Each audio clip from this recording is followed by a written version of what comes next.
Good afternoon, everybody. It's me coming at you from my front porch. It's hot, but the wind's blowing, so it feels nice. I'm just sitting out here enjoying my new porch that I just finished reworking. I'll let you see what it looks like. I'm quite proud of it. Now, I'm no professional carpenter or home builder, but you work with what you got, and I'm all I got. So I'll give you a quick tour of what I did. I rebuilt all the steps. This porch was about 35 years old, and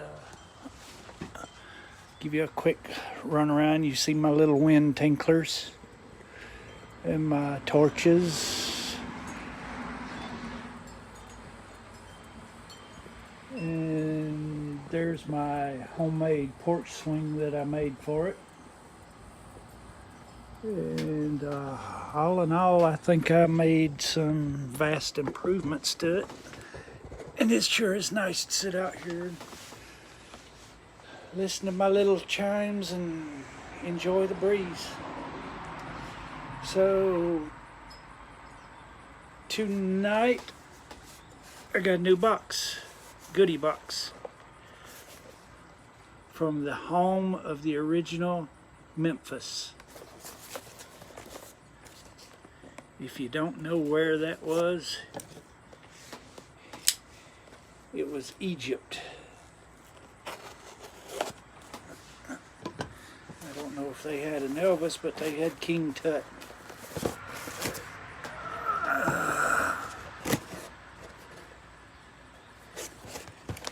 My box was a bit late. It got held up in Morrow, Georgia by the U.S. Postal Service during all this fiasco we've been going on about.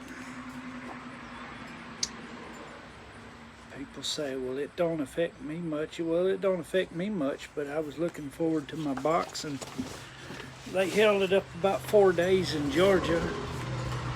I'm still waiting for the VA to send my medication from Birmingham, which has been ordered 2 weeks now. 75 miles away, and the U.S. Postal Service still hadn't got it here. But it's not the Postal Service's fault. They didn't do all this. They didn't cause it. So it'll get here when it gets here. Let's see what we got here. Welcome to Egypt.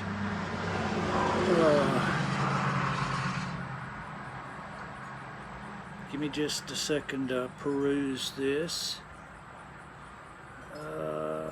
Just a little map of and fun facts about Egypt.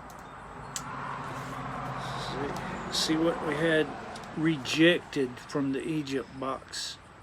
Crazo strawberries and cream, which is a vanilla sponge cake with strawberry cream filling. Don't sound too bad. I don't know why it was rejected. Kono corn super sweet chili. Yeah, basically all that is bugles. You can get those anywhere. And wave chocolate and milk. A little chocolate wafer cream cookie thing. And to vote on an upcoming box, they have Ukraine, Russia, and Mongolia. Now, all three of those sound like they will be interesting. I look forward to whichever one comes.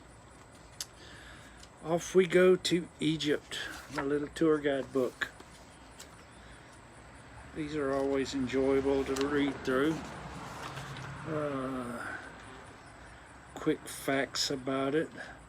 How to make their national dish. How do they figure out what's a national dish or not? It's kind of, I guess that's kind of like us having state flowers and birds and trees and things nobody really cares about.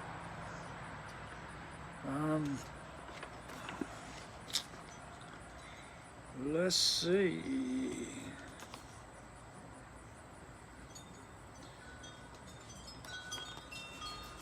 Okay, my little what do they call it, nutrition facts on what we have here. So we will get into it right now without further ado. The first thing, this is kind of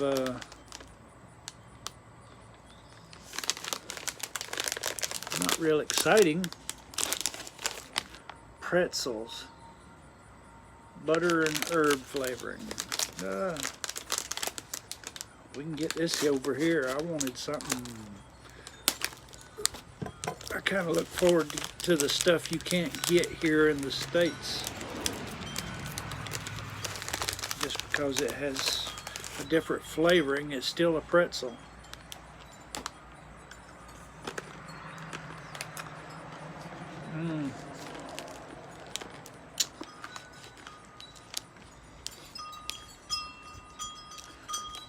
It's a baked pretzel.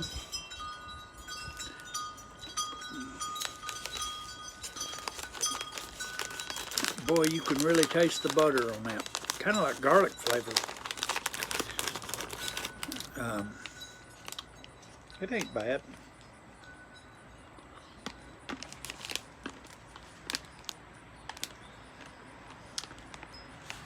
Yeah, you can taste the butter. You can taste oregano. I don't know what else they have because I can't read Arabic. Okay. It will get eaten, but dang, you got to have something to drink with that. 2 of them and I'm about dehydrated.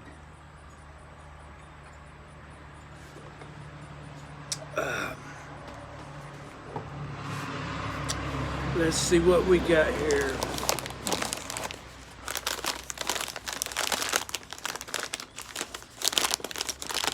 That's kind of creepy. But again, something that we can get here. Cheese puffs. Tomato flavor.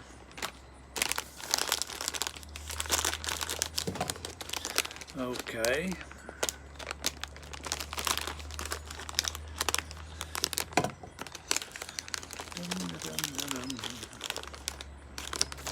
I like cheese puffs. You can see the tomato in it.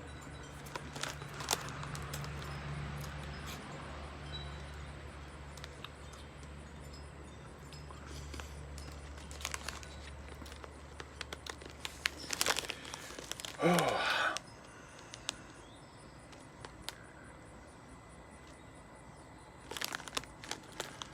It tastes like you took a cheese puff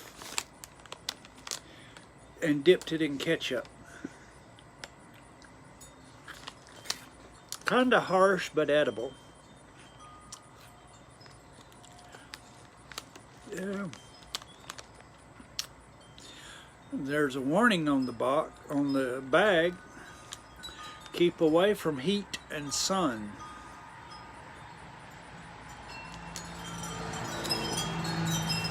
Interesting warning.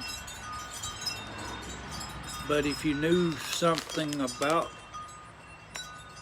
this, you would understand. Most people don't realize, and I learned this myself from I can't remember the name of the TV show. It wasn't Mythbusters, it was one of them other shows. But the cheese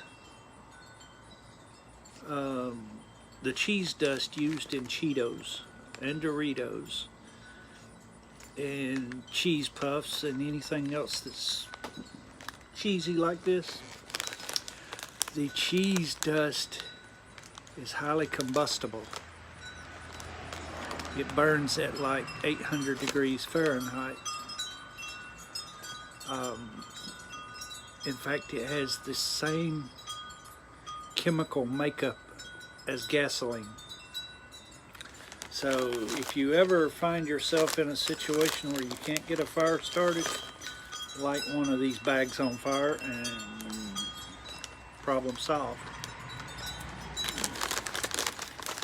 So we're eating gasoline.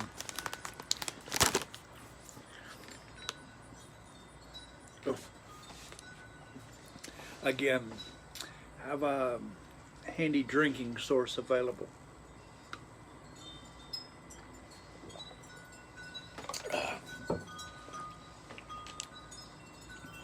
If they are mostly, I have to look at something here.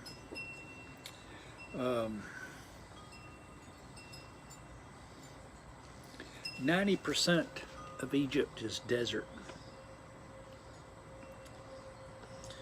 which is why all the population is within 20 or 30 miles of the Nile River Valley. And you figure that is some salty stuff.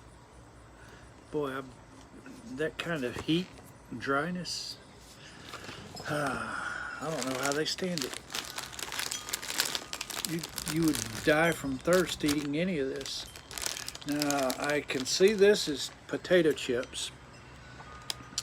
I'm guessing it's something here, since, again, all I can read on it is tiger. I have no idea what the flavor is. It looks like peppers and oranges and mint leaves.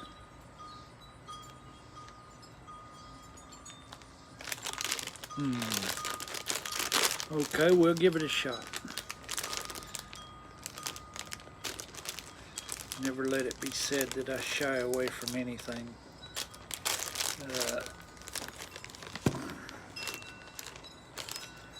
This seems like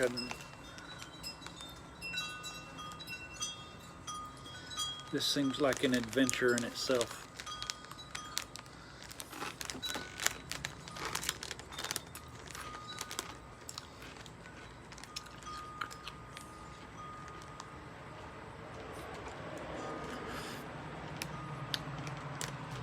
Oh, holy shit.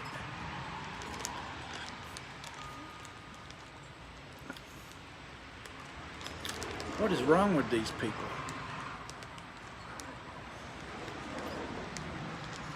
I'm sorry, Egypt, but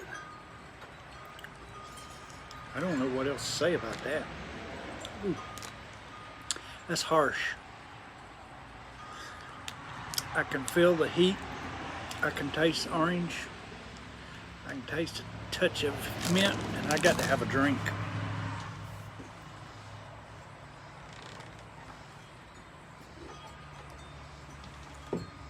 Ugh. Okay, the next little goodie we're up to.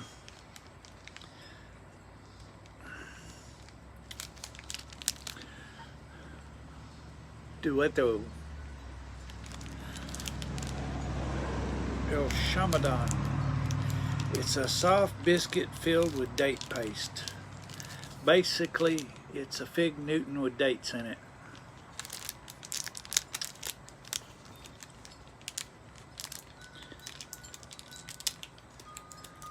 I've eaten dates before. They're not my favorite. I like fig Newtons. Who can't like fig Newtons? I need some figs. I need some fig preserves. Somebody needs to send me some fig preserves.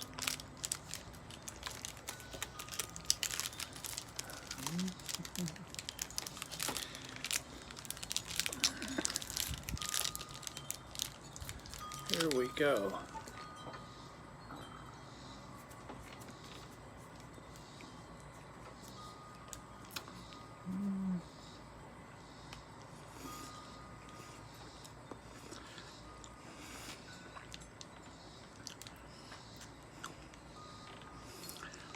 The cookie is it's a little more substantial than a fig Newton cookie. It's not as soft, but it's got a good texture to it, and the dates work real well with it. It's not dry. I like it.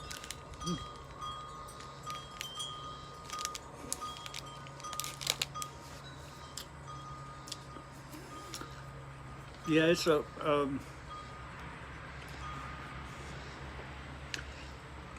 the cookie's kind of like shortbread. I like that.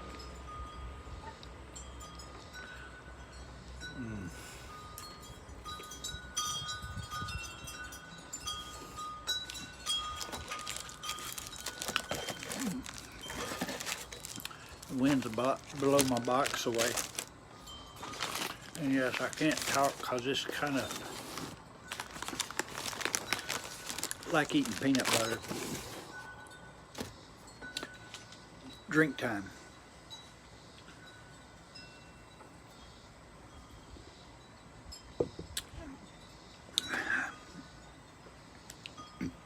I like that cookie. That makes up for that potato chip I ate. Let's see what else we got. We have, okay, this is a El Shamadan again. It's a chocolate wafer cookie with hazelnut cream. Let's see. I wish I could read the Arabic. That'd be an interesting language to learn, Arabic.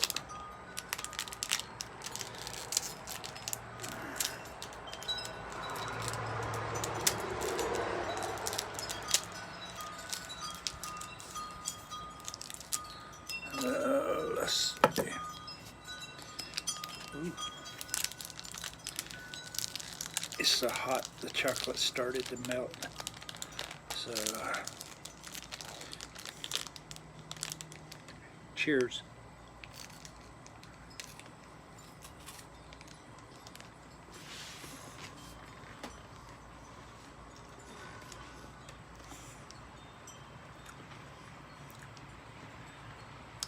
It's a wafer cookie with Nutella. And I'm going to have to eat it all because it started to melt, so it's not going back in the package. So bear with me.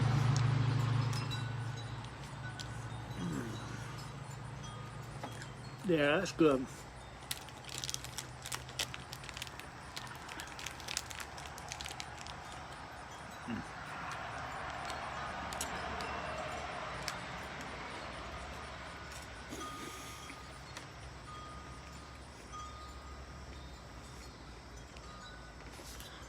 I can't keep y'all waiting, I know. I'll try to stuff this back in.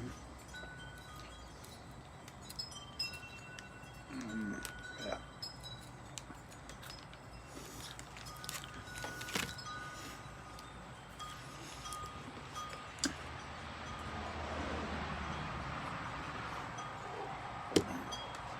Now, let's see what we got here.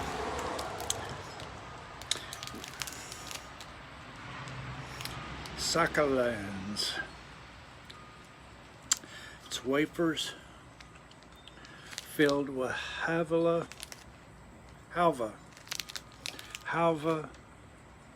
and coffee cream. Now I'm not big on coffee, but I'll give it a try. I don't need any comments from the peanut factory. So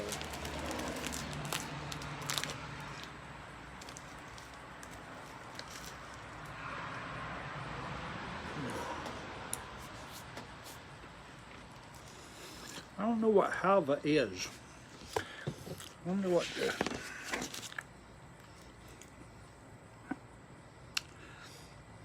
okay.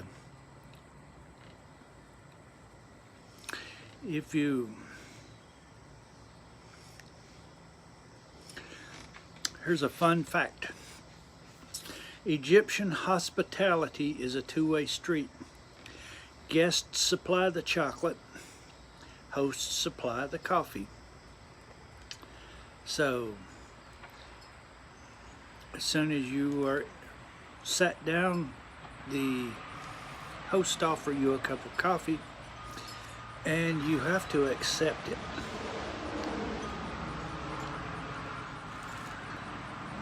But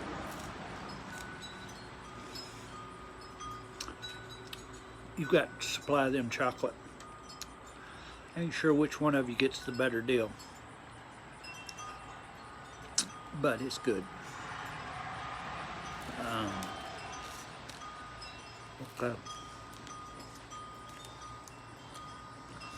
If I'm reading this right, halva is sesame paste.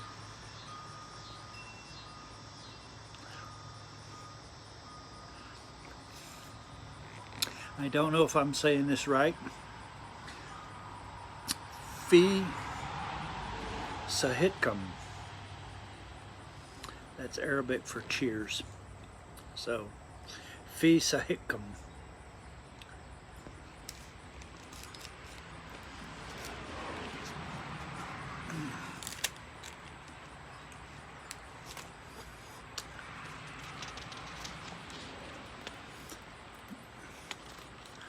Yeah.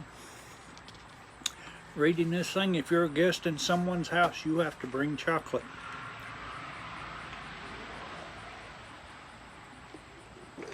So,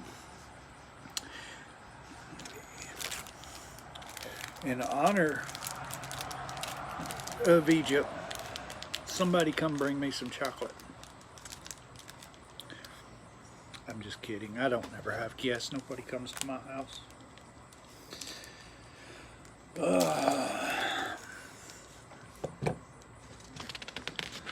Let's see what we have here.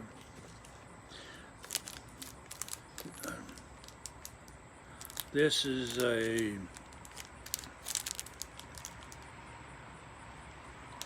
you can't read it. It's all in Arabic. Now I'm reading the book, so I know what it is.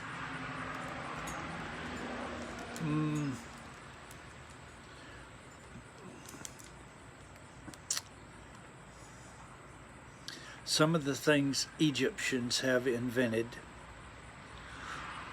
other than chariots and pyramids and things like that, they invented eye makeup. Thank you. Toothpaste. Thank you again. Bowling. Thank you. The first prosthetic limb, which was a toe. Now, hopefully I never have to partake of that particular item. And they invented this thing. A stringy green apple gummy.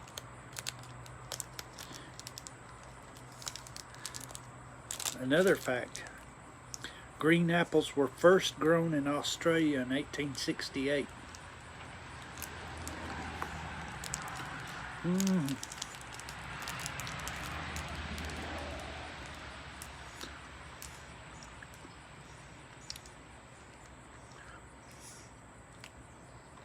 That's quite good. That would be addictive if you had a whole package of them. You sit there and watch TV and eat those.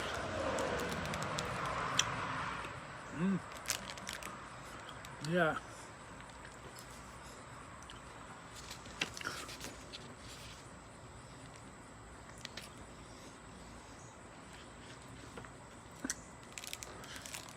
I'm going to finish that off since it's so small.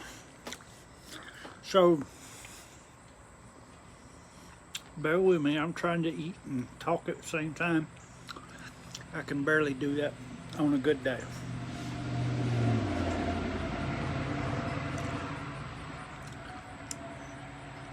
Anyone who's seen me eat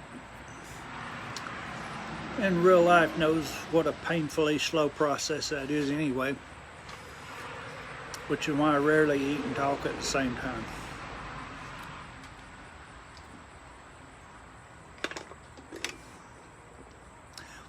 I like that. I would buy some more of those if I could get it. I'll have to check their website and see how much they are. Okay. That is all the snacks which I will complete eating in the next day or two. The Egyptian box, it had some good stuff. It wasn't overall an impressive box because, like I say, that the savory snacks, you can pretty much get those here: cheese puffs and pretzels and potato chips. Just odd flavors, but yeah, you can get those here. Okay. They have instructions here for making a iced tea using hibiscus flowers. Hibiscus is probably my favorite flower. I may try this. Yeah. I've heard of people making tea out of rose hips and rose petals, and I can certainly make tea from dandelions, which I enjoy. So that's my Egyptian box. I hope you enjoyed as much as I enjoyed tasting it. I like getting these boxes, and after a while I may try another snack company. This is universalyums.com, just for variety. I may at some point try another one. I like getting these snacks from around the world and tasting them. I enjoyed the little booklets that come with this one. So I wish I had people in other countries that could send me stuff to try. I've always wanted to try Tim Tam from Australia, but I don't know enough about snacks in other countries to even begin to try. But yeah, I would certainly give it a shot if I had something different from other countries, and you know, I hope you enjoy learning about some of this stuff and seeing me try it. And I'm going to sit out here and maybe eat some of this candy again and drink my Coke and enjoy the breeze. And we'll do this again next month when something else comes up. Until then, thanks for watching.